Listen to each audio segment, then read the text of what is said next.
Magandang umaga po sa ating lahat. Magandang umaga po, Brother. Salamat po at nandito tayong lahat at nagpupuri sa Panginoon. Magsiupo po tayo.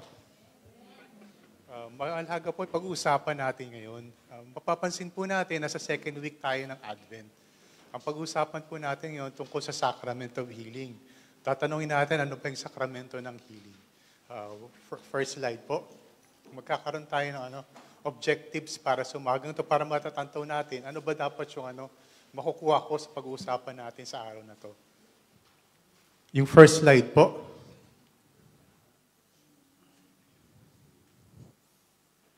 Okay.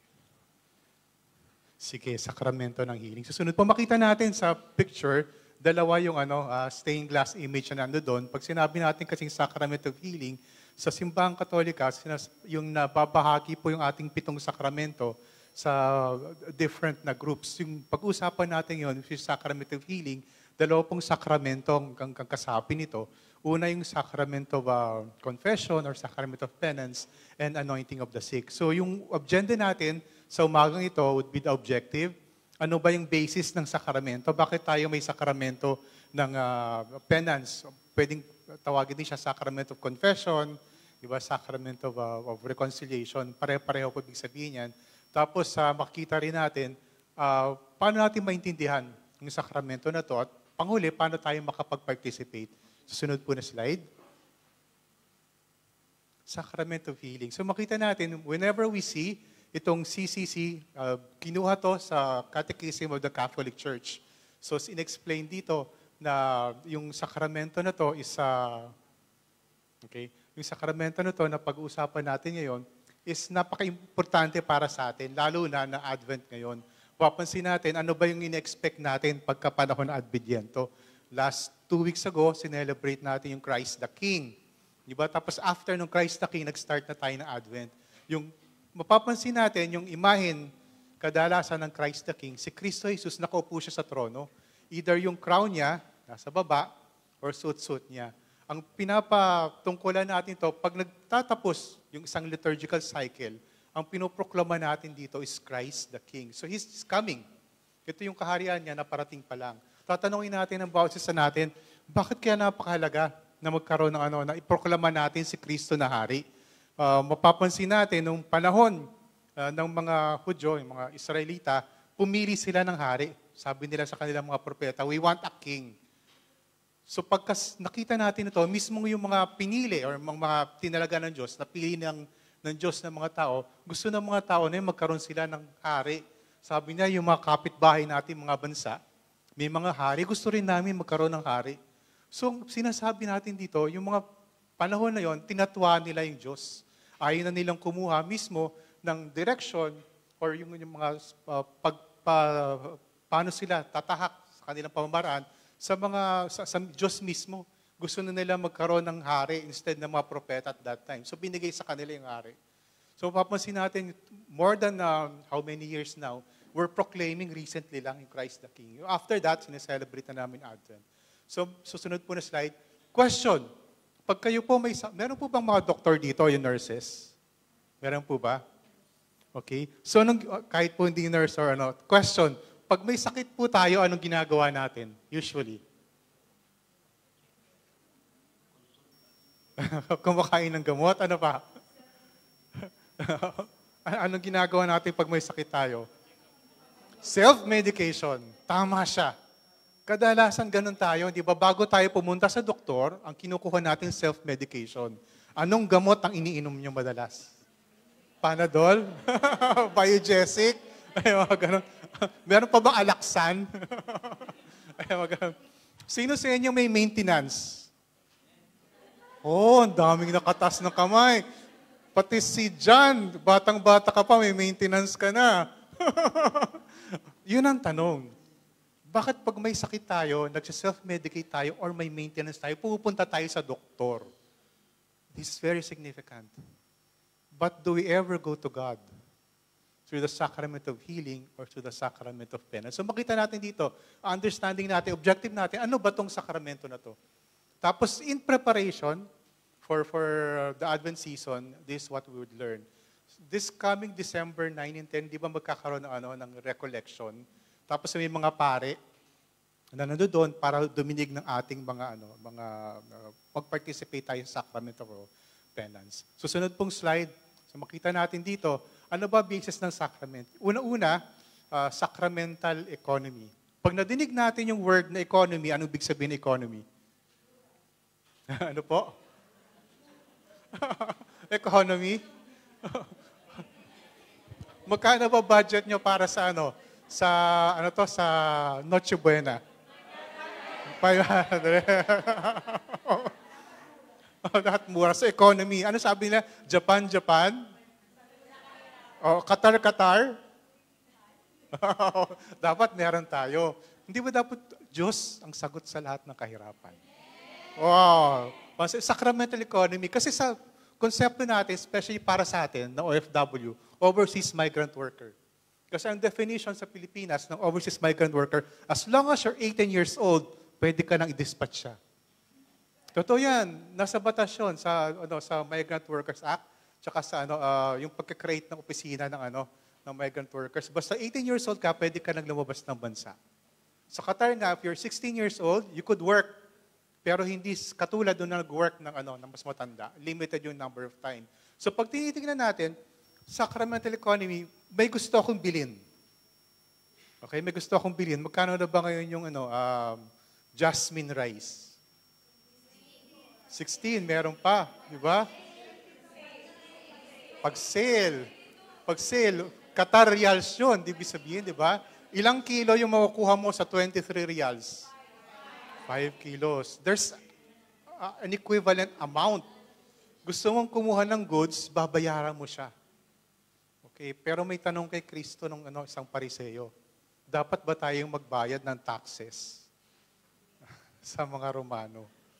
Sabi ni Kristo, bigyan niyo ako ng isang piseta. Ano ba yung nakalagay sa imahe na yan? Sabi niya, it's Julius Caesar. Sabi niya, then, give unto Caesar what's due to Caesar, and give unto God what's due to God. Pag sinabi nating sacramental economy, pag tinignan ba ating mga sarili natin, ano nakikita natin sa salamin? Ako ba o unti-unti tayo nagiging Kristo? So, ibig sabihin, at the end of our time, the question will be asked, have I become like Christ? Sacramental economy means you're getting some grace, biyaya, na hindi ka nagbabayad ng kahit anong salapi, pero nabibayayaan ka. Diba? In fact, pagka bininyagan isang bata, anong sinasabi? I baptize you, bibigay yung first name ng mga bata, tapos hindi nababanggitin yung surname. Why? Because whenever we're baptized, we are already introduced into the family of God. Naging bahagi na tayo ng pamilya ng Diyos. So imagine yung bata, hindi ka naman tinanong, bakit ka nandito? Di ba? Hindi naman sasagot yung bata na gusto niya magpabinyag. And yet, nandoon yung mga ninong, ninang, mga nanay, tatay, gusto namin ialay itong anak ko sa iyo, maging kabahagi ng pamilya mo. Sacramental economy is like that. Paano tayo nakukuha ng biyaya? Si Kristo, 2,000 years ago, wala na siya.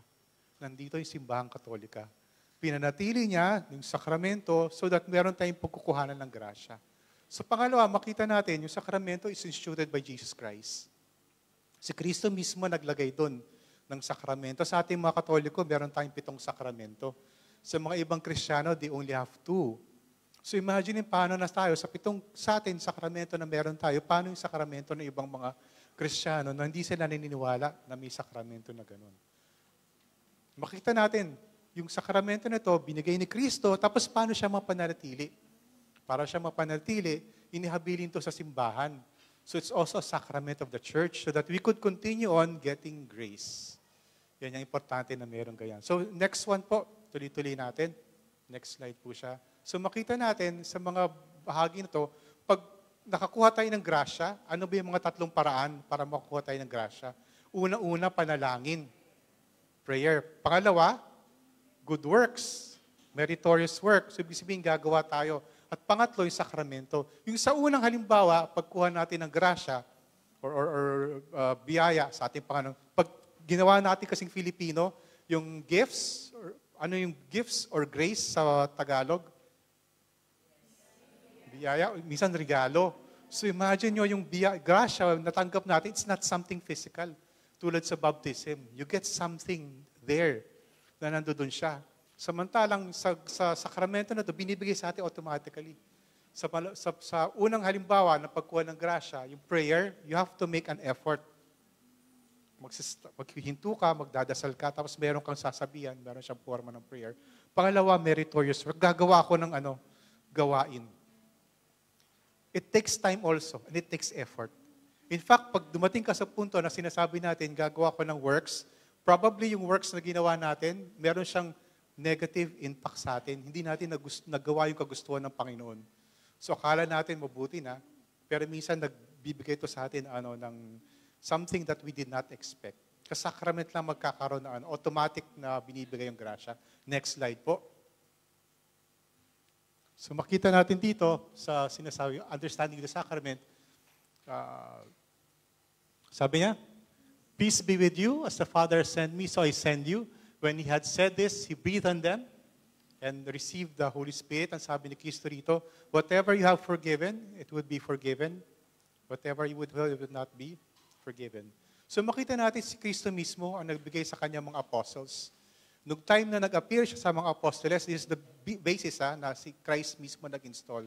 Sinabi niya sa kanyang mga apostoles, pag nagpatawad kayo ng kasalanan, yun ay pagpapatawarin. Pag hindi kayo nagpatawad ng kasalanan, hindi niya siya papatawarin. Binigay niya to sa mga apostles. So kaya yun ang primary reason kung bakit tayo may mga pare. The Christ has commissioned or has given the ministry to the priest na magpatawad. In fact, napaka-special kay Saint Peter, yung connection natin sa ating mga Santo Papa. Sabi niya kay Peter, binibigay ko sa iyong susi. Diba? Ang susi ko, ano man ang iyong itali, it would be bound on earth. Kung ano man ang iyong kalagan, it would be kakalagan sa kalangitan. So imagine nyo yan ang basis. Kristo mismo nagsabi na kaya tayo naniniwala na kailangan lumapit tayo sa isang pare. Hindi tayo nagsiself-medicate pag may kasalanan tayo. If we felt something, that we need something to approach God, we approach it through the priest. Next slide po tayo. So this is the word of Jesus Christ. Pangalawa, so understanding the sacrament. So papansin natin dito, ano yung action? Meron siyang involved na nangyayari. Kasi hindi natin pwedeng sabihin, magkukumpisal ako, tapos upo ka sa isang tabi. Bro, anong ginagawa mo? Nag-uusap kami ni Lord, di mo nakakita. Kasi may mga Kristiyanong ganun. Sinasabi nila, magkakausap lang ako sa Panginoon, I'm already confessing my sin. But how do you know that you have been forgiven? How do you know that you have been forgiven? Walang nagsasabi sa'yo na pinapatawad ka. In fact, yung word na patawad, ano ibig sabihin sa atin ng word na patawad? Dalawa siya, hindi ba? 500.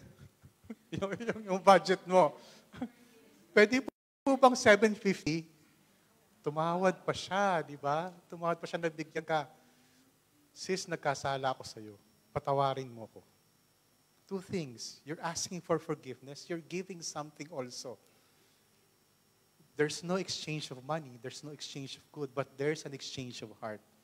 Yung konsensya mismo ng tao, lumalapit sa konsensya ng Panginoon. Patawarin niyo po ako. Yan ang napakahalaga sa lahat. So, mapansin natin. Last one. Anong grasya ang nakukuha natin sa sacrament of penance? Pardon. Pinapatawad kita. Yan. Kailangan madinig natin yun. Kaya pag humingi kayo ng tawad sa ating mga brothers and sisters dito, you have to say specifically, sis, bro, patawarin mo ako, nagkamali ako, nagkasala ako, ito yung ginawa ko. Tapos kailangan madinig mo rin siya, pinapatawad ko na. Huwag yung sinasabi na, wala yun.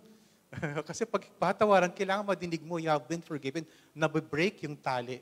What more kung pari ang nagbibigay sa inyo ito? Hindi ka lang nagkakaroon ng patawaran, tayong dalawa, nagkakasuklian tayo. Diba? Nire-reconcile tayo nito sa simbahan. Kasi first and foremost, pag nagkasala tayo, we don't sin, we might sin personally, but the bond has been broken kasi we're meant to love God and love one another.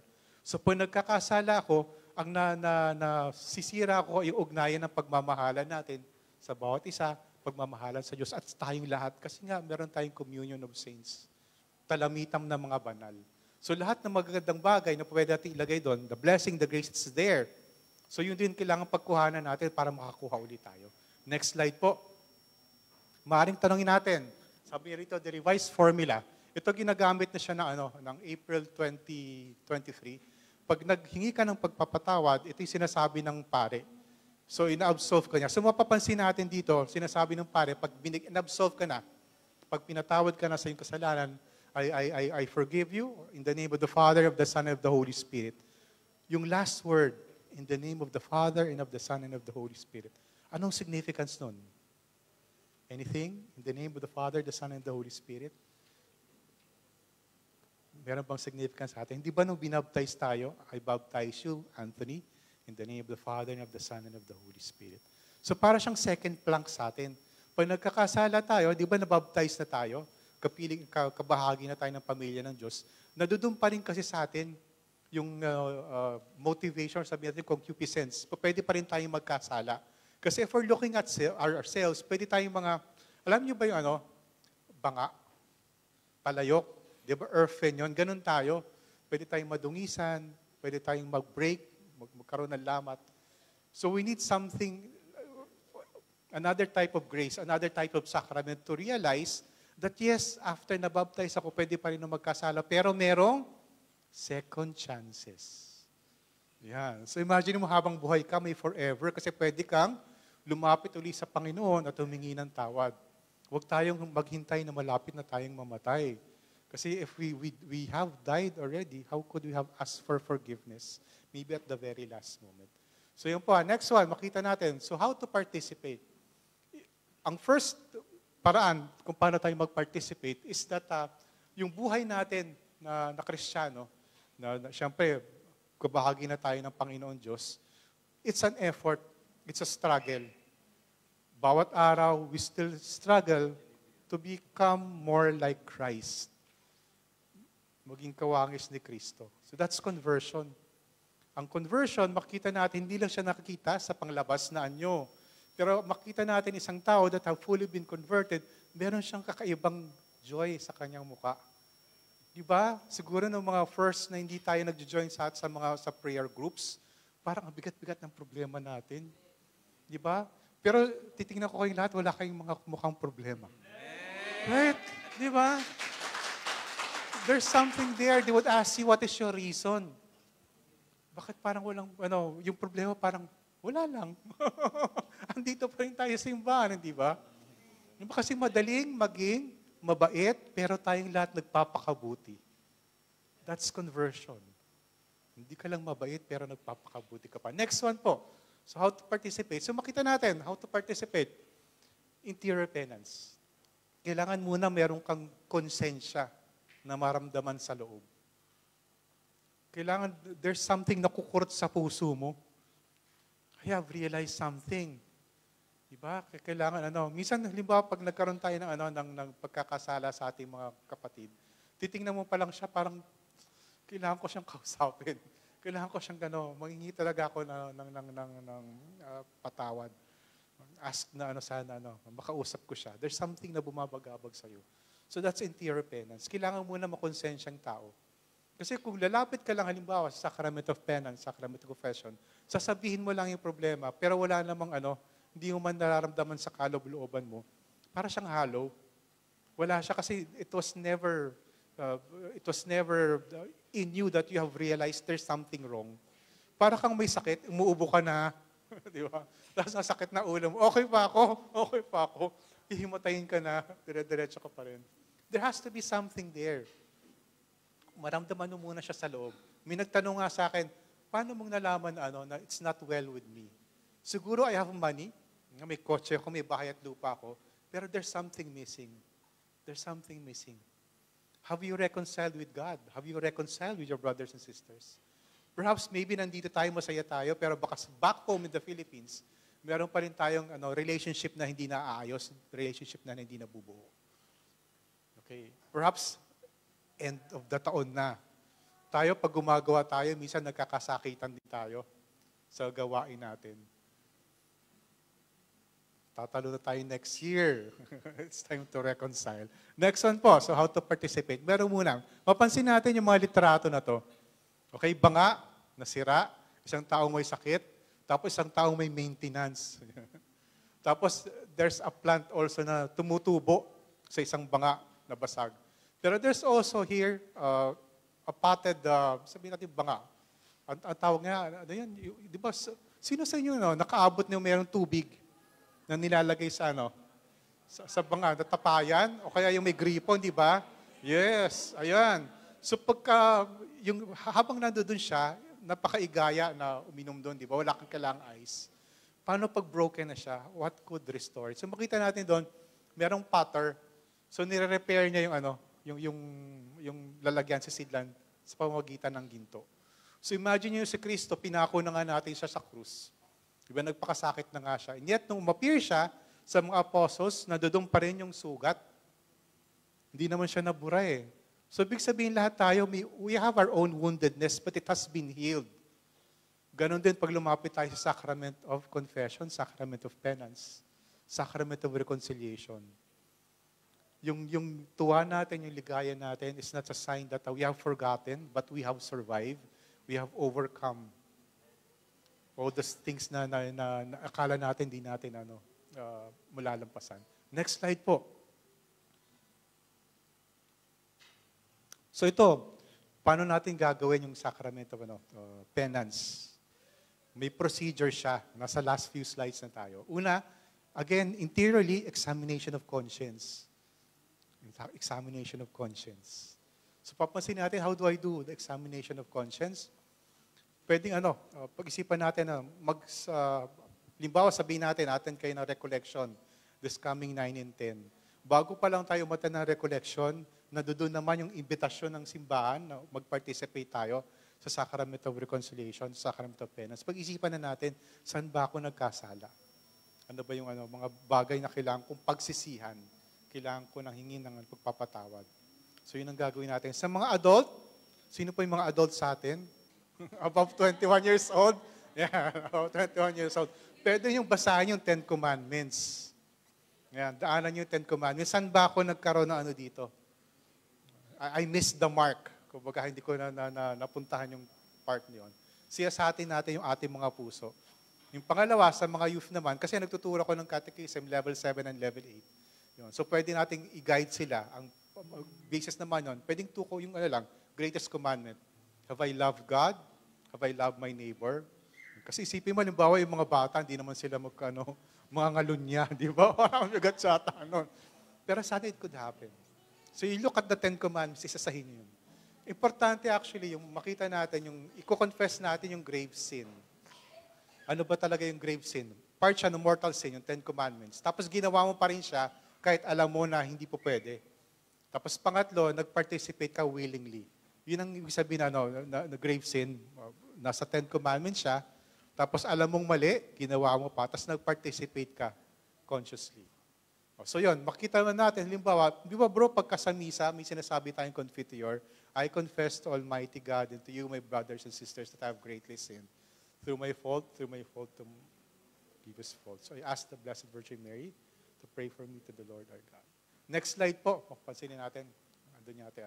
So pakita natin, yung sacrament na to, may procedure siya. So after pumunta ka sa pare, pag sinabi natin na magpe-prepare tayo na sins na na-commit natin, hindi siya grocery list. Hindi siya grocery list. Ang haba nung pila, tapos ikaw 3 pages. Grave sin lang. Confess natin sa 10 Commandments. So, i-reveal naman sa atin ng Holy Spirit yan. What we have sinned. So, list lang siya. Tapos pag sinabi mo sa pare, in the name of the Father, the Son, the Holy Spirit, bless me, Father, for I have sinned. My last confession was 2 years ago, 3 years ago. Say it. Pag sinabi mong 2 years ago, kasi po, nag-pandemic, ngayon lang ako bumalik, walang justification. Diba? Pag sinabi mo yung sin mo, sabihin mo lang siya diretsa. Tapos wala kang explanation kung bakit nagkasala ka. Ayan, so walang list, walang justification. Yan ang mga importante sa lahat. So mapapansin natin, bless me, Father, for I have sinned. Then the priest will suggest something.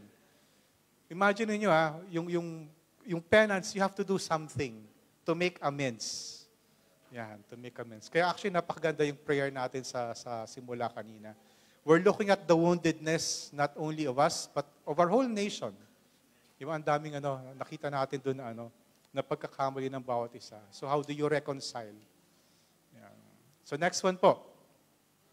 Okay? So mapapansin natin dito, the priest may ask you to pray the contrition prayer. So yan, pag sinabi mo yung mga kasalanan mo, pwede nyo pong picturean. Kasi may mga pari po na sinasabi, you pray the contrition prayer. Ayan. Sometimes the priest would not say it, but importante ito. Kasi ibig sabihin ito, kung meron man interior penance, nagsisimula na, sasabihin mo na siya. Kasi yung sakramento nga napakahalaga, may salita, may action, may gawa. So ito yung part na expected para sa ating lahat. Ayan, he would ask for the contrition. Next one po. Okay, so pansin natin dito, the priest will recite the formula of forgiveness, respond with amen. Okay. Yung kanina, finlash natin sa screen yung formula ng pagpapatawad. Kailangan madinig mo siya. Yung pagpapatawad ng pare. So imagine natin, balik tayo. Pag may sakit tayo, physically, okay, mentally, psychologically, there's something wrong. We have to realize it. We go to a doctor. But inside us, spiritually, we also need to be reconciled with God. Kanina, may nakalimutan ako sabihin. Kung bakit pinagsama yung sacrament of reconciliation or penance, saka yung sacrament of healing, anointing of the sick. Sabi ko, bakit nga ba ganun? Kasi una, sacrament of initiation, di ba? Tapos sacrament of, sacrament of healing. Tapos susunod doon yung orders, saka holy matrimony. So tinatanong ko, yung reflection, yung explanation ng Catechism of the Catholic Church, si Kristo, pansinin niyo, meron siyang isang place na pinuntahan before, nangungusap siya sa mga tao. Tapos punong-puno yung lugar. Di ba? Yung pinto, wala rin makapasok dahil siguro sagad. Sagad hanggang dyan yung tao. May mga kaibigan siya. Ilan yung kaibigan niyo? May mga kaibigan ba kayo? Sorry ha. Yung sinasabi mo kaibigan, hindi ito yung kamarites. Hindi ito yung kamakatolits. They are spiritual brothers and sisters. Why? Sa Bible tells us, yung 4 na magkakaibigan, meron silang kaibigan na paralitiko. Bedridden. So sabi nila, hindi tayo makakapasok. Puno yung room. What they did, they cut out a hole. Sa gitna. So imagine nyo, nabuta siya. So meron bumababa. Siguro pinupukpok pa lang yung kisame na ditignan, there's something there. Tapos binaba siya. So iniobserbahan ngayon ng mga scribes and Pharisees, ano yung ginagawa nila? Andyan, yung kaibigan namin na may sakit, dinala niya kay Kristo. So they were observing, papagalingin kaya ni Kristo to? This is paralyzed. Pero surprising yung sinabi ni Kristo. Pinatawad ka na sa iyong kasalanan. Get up from your mat and walk. Kaya magkasama yung sacrament of healing at sacrament of penance. Whenever we approach that sacrament, there's something that needs to be healed na yung Diyos lamang yung makabigay ng diagnosis. Siya lang yung makapagbigay ng ganun. So we should not be very afraid to approach the sacrament of. Hindi siya nakatakot. Especially ito, yung 2 days na, inimbita na tayong simbahan. Pumunta tayo dun sa sacrament na yon. Participate on it.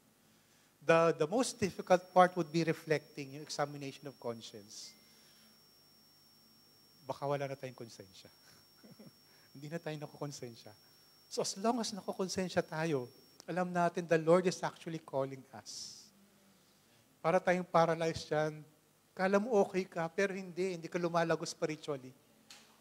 And thank God nandito kayo. For sure, alam ko meron kayong 4 na tao na pinaghihingahan nyo ng problema. 4 na taon, alam nyo kahit ano mangyari sa inyo, tutulungan kayo. Yan yung mga spiritual brothers and sisters nyo. Somebody must be able to bring at us. Siguro maganda kung meron kayong mga grupo, mag-confess tayo. Sama-sama tayo ng sacrament, itong recollection, tapos mag-attend tayo ng sacrament of reconciliation. So yun lang po, we don't self-medicate. Yung maintenance actually natin yung sacrament of penance. Every now and then you have to go to confess. Tanong, bro, ilang beses ka dapat mag-umpisal? Ilang beses? Once a year. Sa Catechism of the Catholic Church, yun ang sinasabi. You could go to avail of the sacrament of penance at least once a year. Tapos maganda yun, pag halimbawa after maka-avail ka ng sacrament of penance, you attend Mass, and then you take the Eucharist. Perfect ka na. Pwede ka na mag-diet for the entire year. So imagine nyo, yun, we do a lot of things to keep us healthy. But spiritually, we have to really go with this. Advent, last one, last slide. Kasi yun ang objective natin, di ba? Okay na ba tayo sa first objective, understanding the sacrament? Tapos Advent. Bakit ba nagsiselebrate? Ay, may tanong ako. Sige, wala naman dito yung mga estudyante ko. Tanong ko, pagka nagsisimula yung New Year, what does it tell you about New Year? Tapos sabi ko sa kanila, what does it tell you about yung school year? Tapos what does it tell you about yung Advent? Tatlo yun, ha? Di ba kasi iba-iba tayo, meron tayong fiscal year, di ba may calendar year tayo. So sa unang araw ng taon, New Year, what does it remind you of? New Year, sabi ng mga bata, celebration because we stay up late to eat. Yan, we eat. Tapos what about school year? Sino dito may mga anak na nag-aaral, nandito? Okay. So sabi ng mga bata, suffering. Suffering daw. Suffering daw siya. So Advent, they do not know anything about Advent. Sad to say. Advent is a time of preparation. Ang nire-recall natin dito, there might be food at the table. There might be more than 500 pesos on your table. Ang sineselebrate natin, this anniversary of His birth, kapanganakan ni Cristo. But at the same time, the next Advent is His actual coming when He actually comes on earth. So mapapansin natin, pagka nasa simbahan tayo ngayon, we don't recite the Neapolitan Creed, Nicenian Creed. Ang sinasabi natin ngayon is Apostles' Creed. Magsa-start yan actually pagka-start ng Advent. Tapos, pagkatapos ng Epiphany, babalik tayo sa Nicene Creed. Tapos pagdating uli ng Lenten season, babalik uli tayo. Mapapansin din natin, di natin kinakanta yung Gloria. So magpipigil tayo kasi you're preparing something. Tsaka yung big celebration. So imagine niyo, pag nagkaroon tayo ng Sacrament of Confession, Reconciliation, pwede ka na mag-celebrate inside and out. You have reconciled with God, you have reconciled with one another. You could start with a clean slate. Okay, yung mga New Year's resolution, wala muna yan. Wala muna yung diet. It is a day for celebration. Okay? So yun lang po. Praise God po sa ating lahat. Okay. So we have heard about the Sacrament of Confession. So naliwanagan ba kayo kung ano yun? And also, kung paano natin ginagawa, tinuro ba sa inyo yun? Paano ang gagawin natin pagka tayo ay pupunta sa Sacrament of Confession, no? Okay. Ang tanong, pumupunta ba tayo? Ayun din, no? So, ilan na dito, no? We are encouraged. Ilang beses dapat tayo mangungumpisal? Okay. Yun sa mga taga-bundok, nasa mga malalayong lugar. Okay. Yes, that is true po, no? Okay. Kasi din, ito po ay nanggagaling doon sa sinaunang practice nung nagsisimula pa lamang ang Kristyanismo, no? Na noon, ang pagkakaalam nila, ang pangungumpisal ay isang beses lamang gagawin sa buong buhay mo. Parang once converted, ay dapat hindi ka na magkakasala. No? Yun kasi ang pagkakaunawa ng tao nung una. Kaya nga, they reserve confession kapag mamamatay na sila. Kasi alam nila, magkakasala pa sila eh. At kaakibat noon, ang sabi noon, you receive the body of Christ when you are in the state of grace. Ay kung ikaw pala isang beses lang makakapangumpisal, ay isang beses ka rin lang makakatanggap ng banal na komunyon ng katawan ng ating Panginoong Jesus. At yun yung kaugalian ng tao noon. Kaya nung pinag-utos ng Santo Papa, ng simbahan, hindi. Dapat kayo ay, ang unang utos ay kayo ay tatanggap ng banal na komunyon at least once a year. At yun ay during Easter Sunday celebration. At dahil tatanggap ka ng banal na komunyon, dapat ikaw din ay mangungumpisal bago ka tumanggap ng banal na komunyon. At yun naman, kung alam po natin yan, lalo na yung mga matatanda na. Sino bang matatanda na dito? Wala, no? Baka hindi natin alam. Okay. Kasi noong panahong una naman, malalayo ang bahay, di ba? Kaya nga po, kung titingnan natin sa Pilipinas, yung mga matatandang simbahan, nasa bayan-bayan lang. No? Ay kung na doon ka sa mga baryo, malalayong barangay, tatawid ka pa ng bundok, tatawid ka pa ng sapa o ilog, no? Hindi ka naman laging nakakapunta sa simbahan. Tayo naman hindi. No? Okay? Ang simbahan ay accessible, ang banal na misa ay accessible.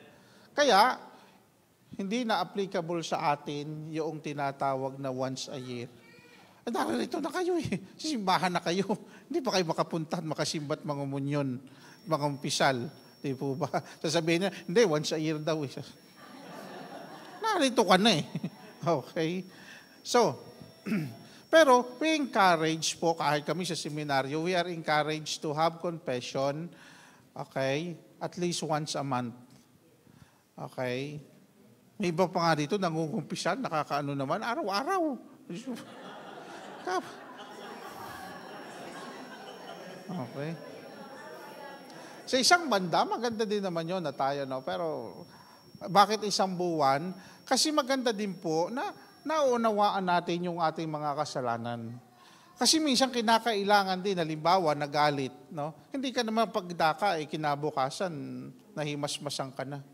Kinabukasan, galit ka pa rin sa asawa mo, di ba? Di baka sa susunod na linggo.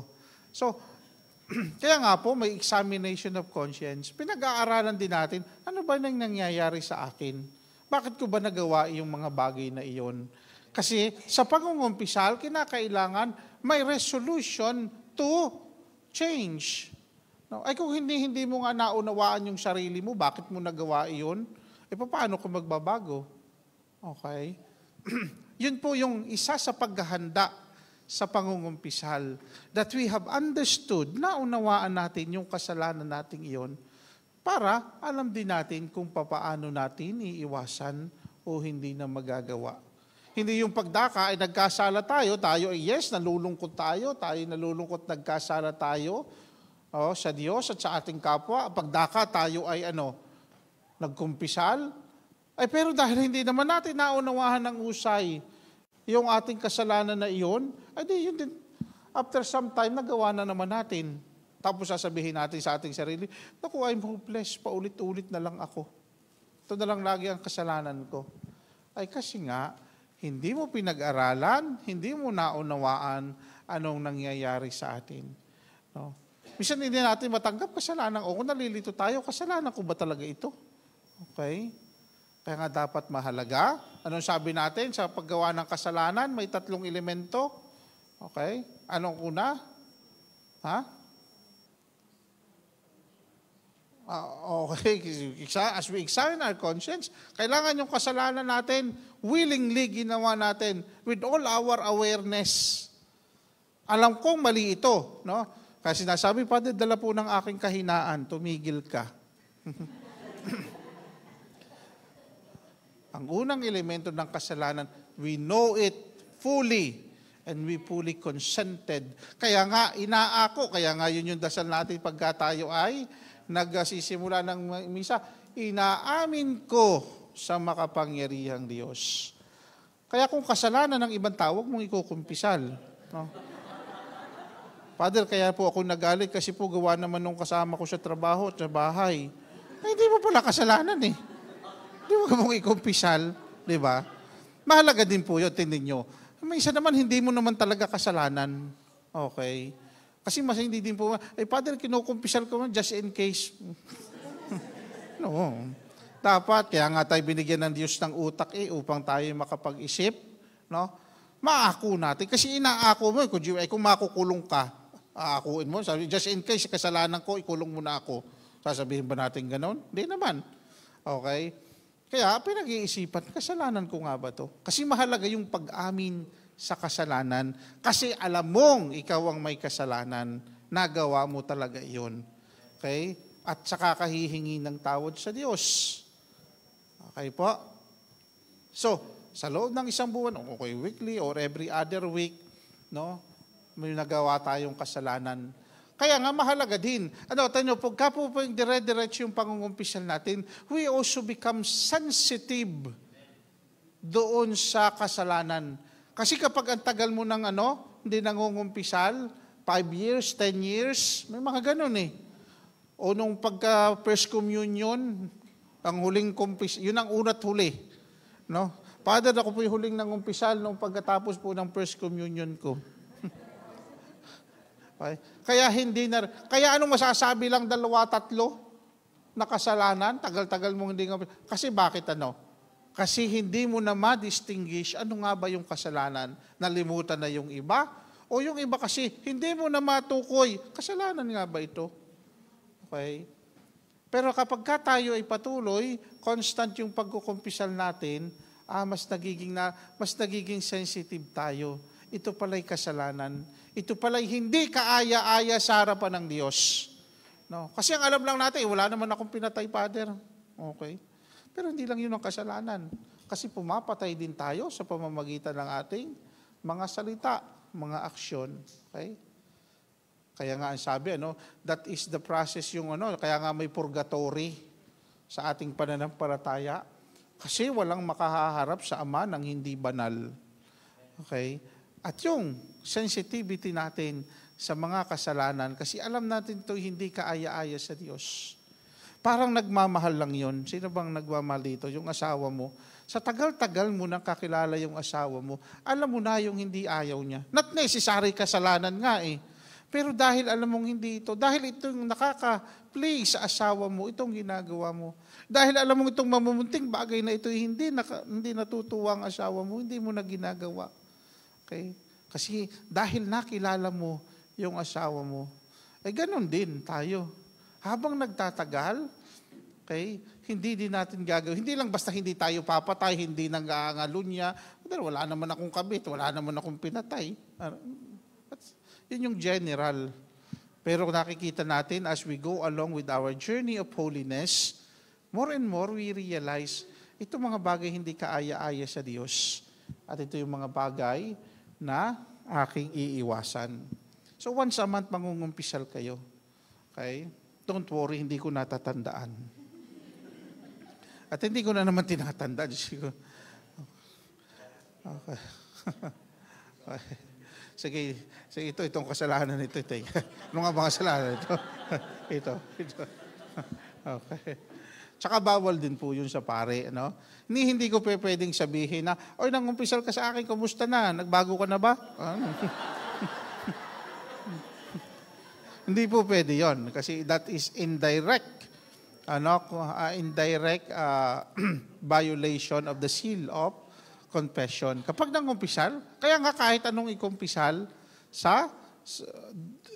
doon sa sakramento ng kumpisal, kahit anong sabihin mo, hindi namin pwedeng sabihin to the point of death or even death or imprisonment. Kasi sa ibang bansa, mayroon ng ganon. Okay? Kapag may nangumpisal sa pare, ay nasinabing ganito, dapat i-report mo sa pulis yan. But we cannot do that. We rather be imprisoned rather than divulging or breaking the seal of the sacrament of confession. Okay?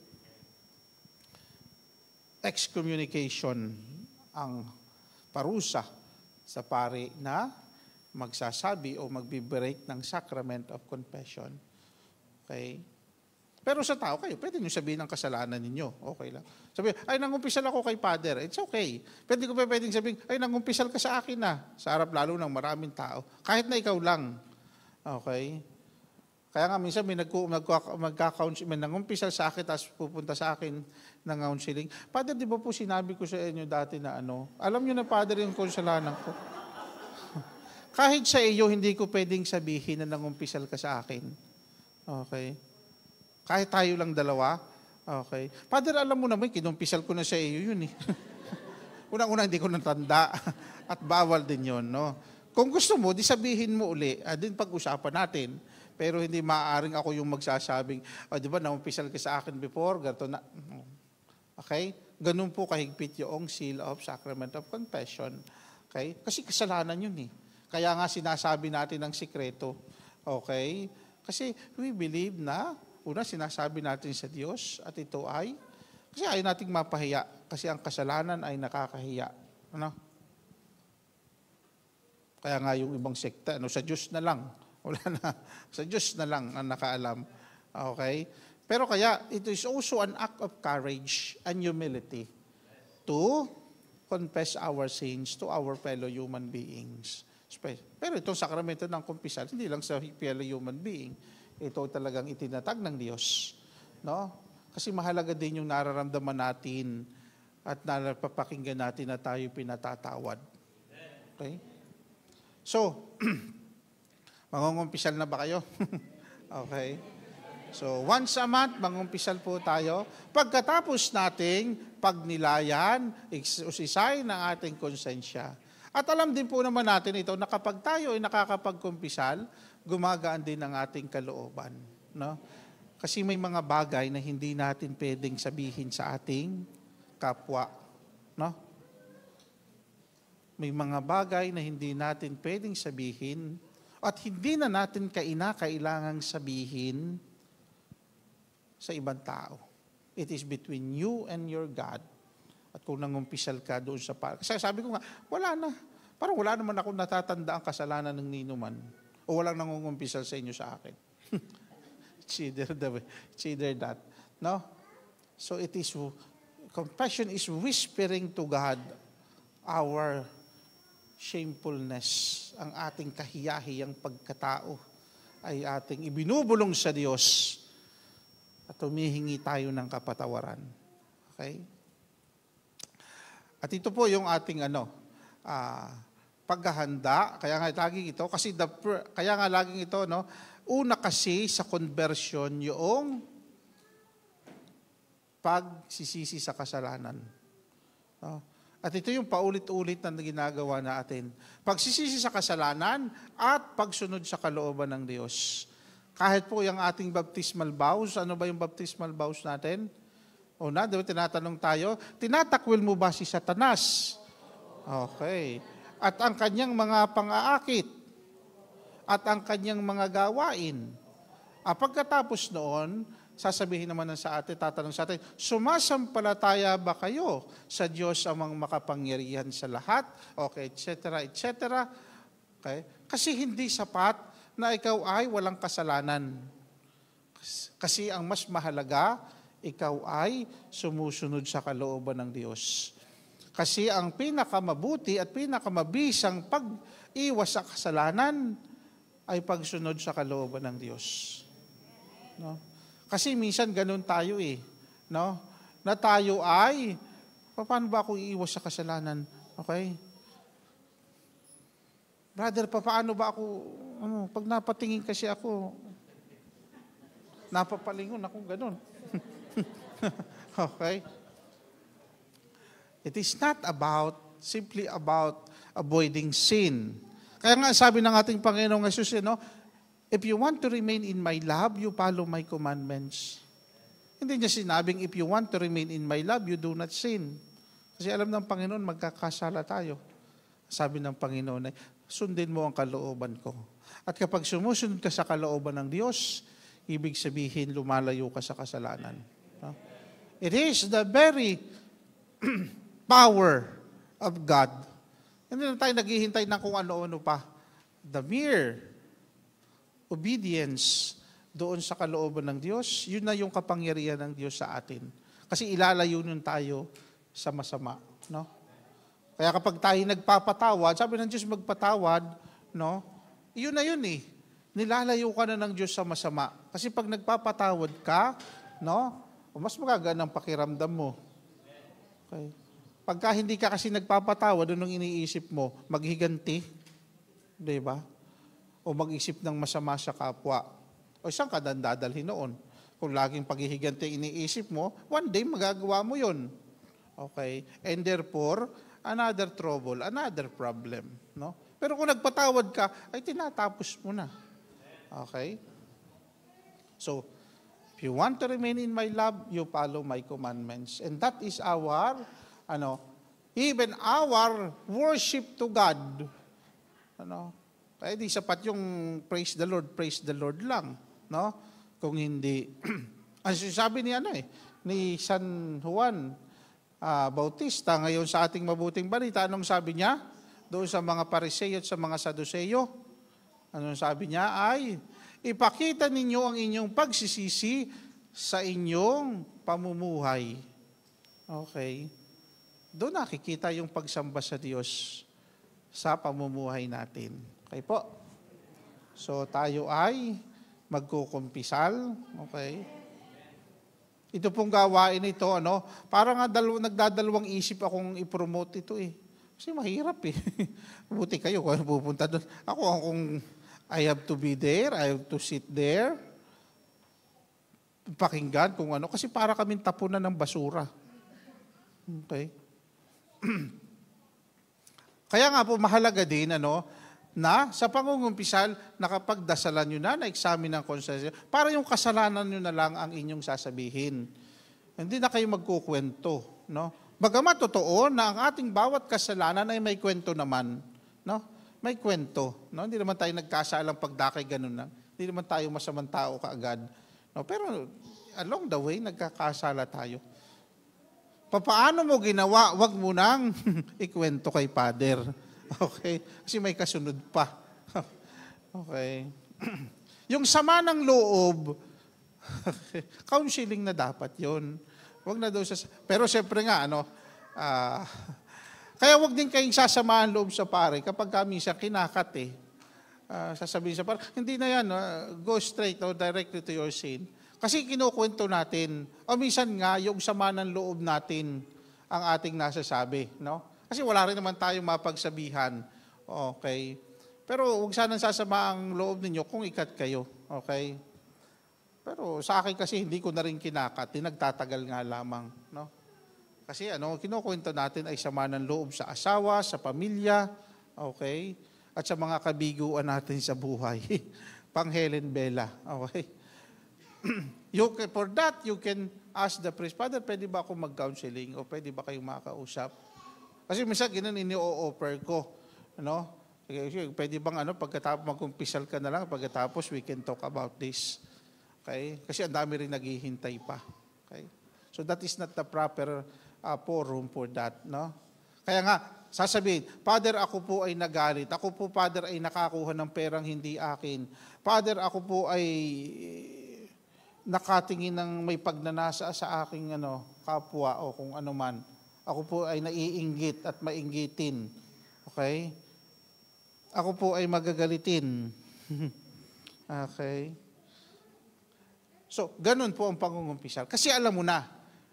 Okay? Napagnilayan mo na, napagdasalan mo na, at naunawaan mo na. So, bakit nga ba ako nagalit nung panahong iyon? At saka nga, kinakailangan, pag nangungumpisal ka din, yun naman kumbaga sa ko'y mainit-init pa. Kasi nakakalimutan mo na pagka matagal na. Okay po? So marami pong salamat sa inyong pakikinig. Ganun po. Salamat din po kay Brother Anthony sa kanyang pagpapaunlak sa atin na magbigay ng mga ganitong panayam para sa ating kaalaman upang madagdagan po ang ating kaalaman sa ating buhay pananampalataya at buhay espiritualidad. Ating buhay Kristiyano. Kasi this is part and parcel of our Christian life to confess our sins. Magandang umaga po.